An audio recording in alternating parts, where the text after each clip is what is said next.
Rahayu, saudara-saudara sejawat Tosanaji Nusantara, jumpa lagi dengan saya Joko Supriyadi dari JS Collection Kris Hadi Channel Jakarta. Kita berada pada tayangan 138 dengan tema Tosanaji Tangguh Mancanegara, dalam tanda tanya, sekaligus review pusaka 6051, 6564, 5022, dan 2519. Namun sebelumnya, izinkan saya kepada teman-teman Kristiani yang sedang merayakan Natal, selamat Natal 2021. Bagi saya, dalam pemahaman saya, Natal itu meninggalkan kisah tentang misi setiap jiwa dalam kelahirannya di bumi ini. Semoga semua jiwa kelak bisa pulang menuju kesuciannya, usai menuntaskan peran kasih sayangnya pada kehidupan di jalan-jalan kebaikan yang dilakukannya. Selamat merayakan peringatan Natal bagi para jiwa yang dituntunnya. Semoga senantiasa dalam perlindungan dan berkahnya. Amin. Dan untuk kita semuanya, selamat menyongsong tahun baru 2022. Setelah 2 tahun ini kita menjalani suatu masa penyaringan semesta raya yang sangat memilukan, di mana kita dalam suatu situasi pandemi. Semoga di tahun 2022 segalanya menjadi lebih baik. Semoga senantiasa diberikan yang terbaik dan terindah untuk kita semua di tahun 2022. Amin. Kembali kepada tayangan kita, tayangan 138. Tadi saya sebutkan tema Tosanaji Tangguh Mancanegara, ada tanda tanya. Sebenarnya makna tanda tanya itu membutuhkan jawaban, dan semoga di akhir daripada sesi ini kita ketemu jawabannya. Untuk itu kita langsung saja menuju review pertama, kris nomor 6051,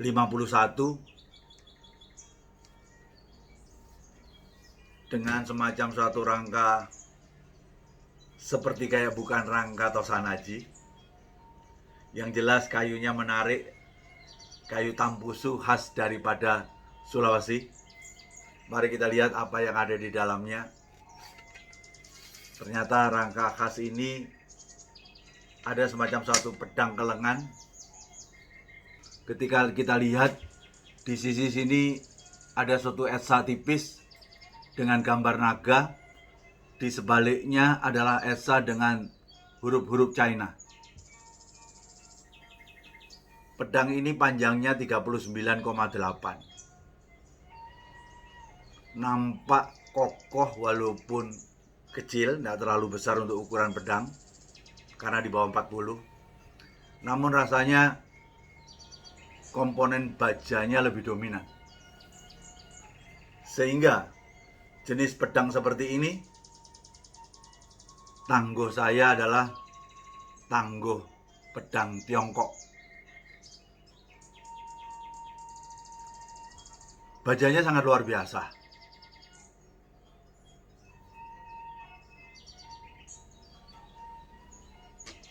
Kembali lagi, uniknya daripada pedang ini adalah rangkanya kita desain sedemikian rupa, terasa seperti kayak potongan kayu seperti ini saja. Namun kayu yang cantik, ketika kita buka, dalamnya luar biasa.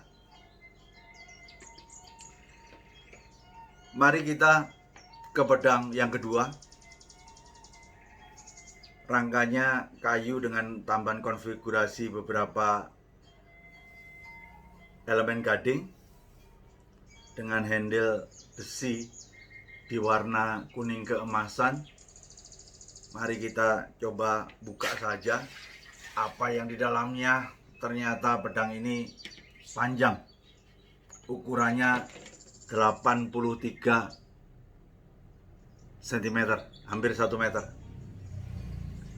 Pedang ini mempunyai sesuatu kualitas baja yang sangat luar biasa. Walaupun sepanjang ini tidak terlalu berat, sehingga komponen bajanya sangat luar biasa.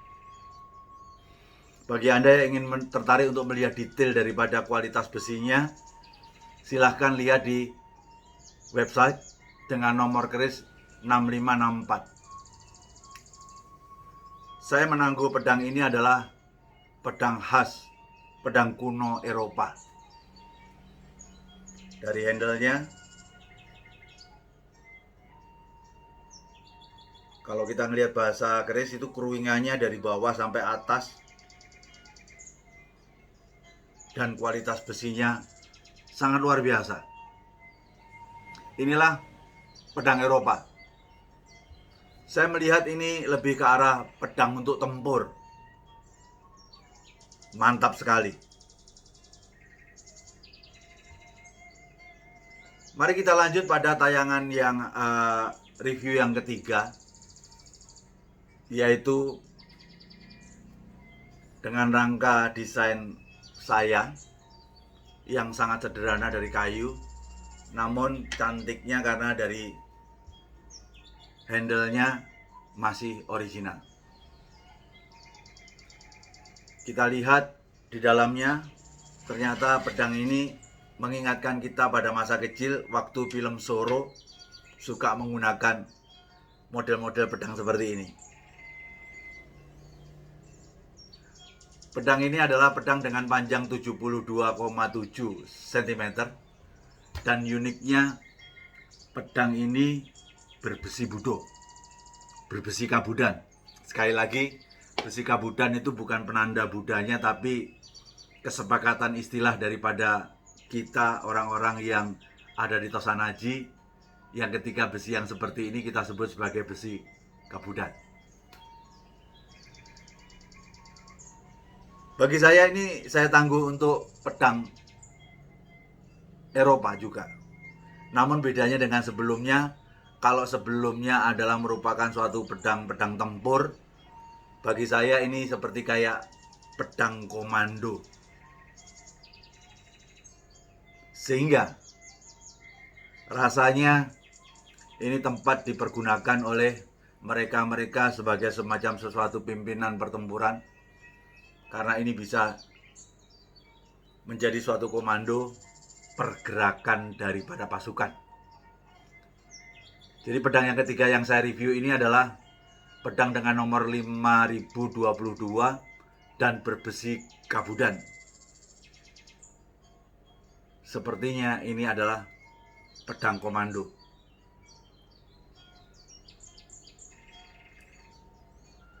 Kita masuk kepada tayang review yang keempat, yaitu yang terakhir, review nomor 2519. Ini pun juga desain rangkanya desain saya. Kalau lihat di atas sekilas model-modelnya seperti kayak handle-handle Romawi. Saya sebelum memahami tentang pedang ini saya terkecoh. Saya pikir modelnya seperti kayak pedang Romawi karena melihat fokus pada handle-nya. Namun ketika saya coba cari tahu lebih dalam, ini adalah pedang Perancis. Pedang Perancis namun bergaya Romawi. Panjangnya adalah 46,8, dan ini adalah pedang, bisa dikatakan pedang resmi tentara Perancis bertahun 1816. Sehingga ini bukan pedang Romawi, melainkan ini pedang Prancis tahun pembuatan 1816. Sehingga akhirnya saya sesuaikan, saya buatkan sesuatu rangka dengan rangka sedikit khas gaya Romawi. Kombinasi antara kayu dengan perak. Saudara-saudara sejiwa Tosanaji Nusantara, saya mengamati dari keempat review saya sudah nampak bahwa rata-rata rangkanya adalah bukan rangka aslinya. Namun saya mendapati handle dan bilahnya itu menyatu, sehingga itu adalah aslinya. Rangkanya saja yang tidak. Namun rasanya juga susah untuk menemukan semacam sesuatu pedang dengan rangka yang otentik asli awalnya. Kenapa yang namanya pedang-pedang yang mancanegara ini bisa masuk ke Nusantara?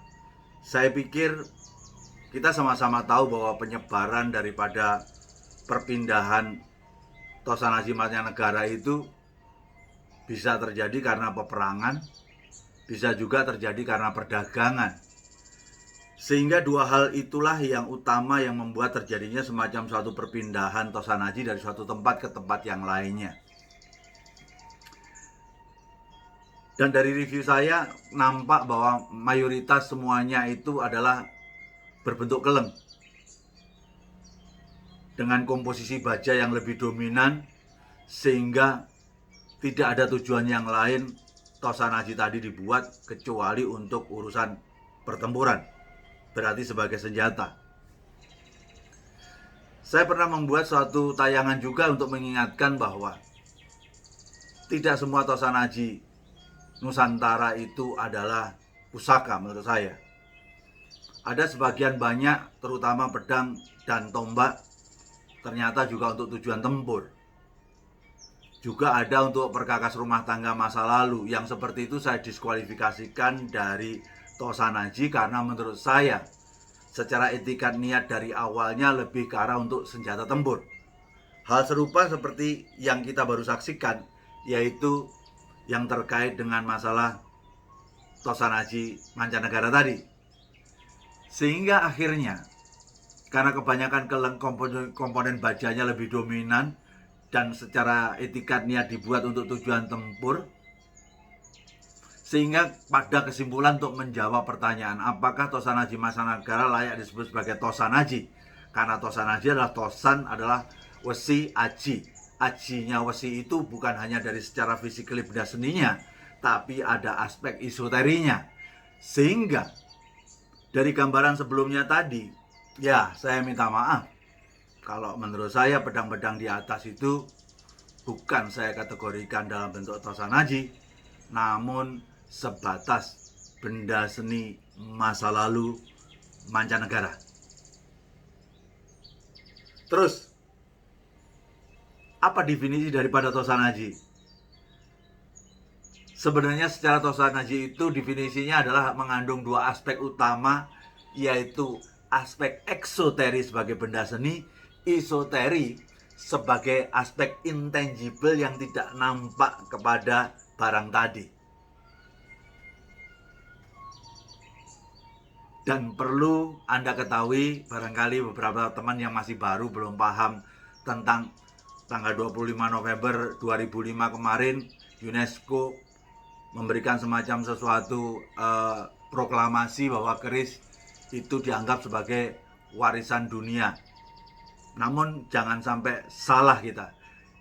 Yang diproklamirkan sebagai warisan dunianya itu bukan kerisnya. Keris berasal dari Indonesia.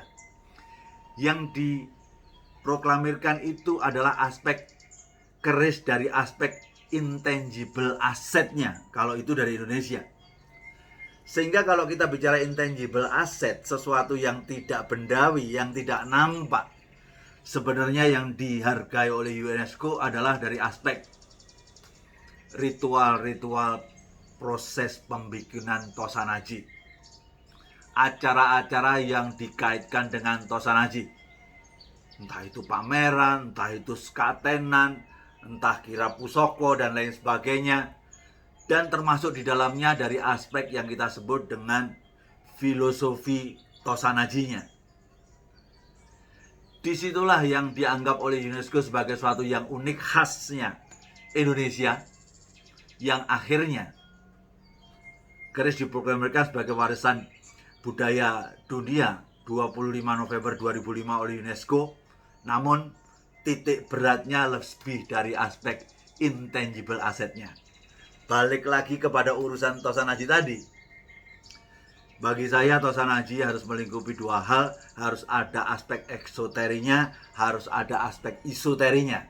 Kalau yang namanya pedang-pedang mancanegara tadi saya melihat lebih ke arah tujuannya adalah untuk tempur, sehingga ketika itu adalah barang kuno, akhirnya kita klasifikasikan hanya sebagai benda seni masa lalu atau benda seni kuno mancanegara.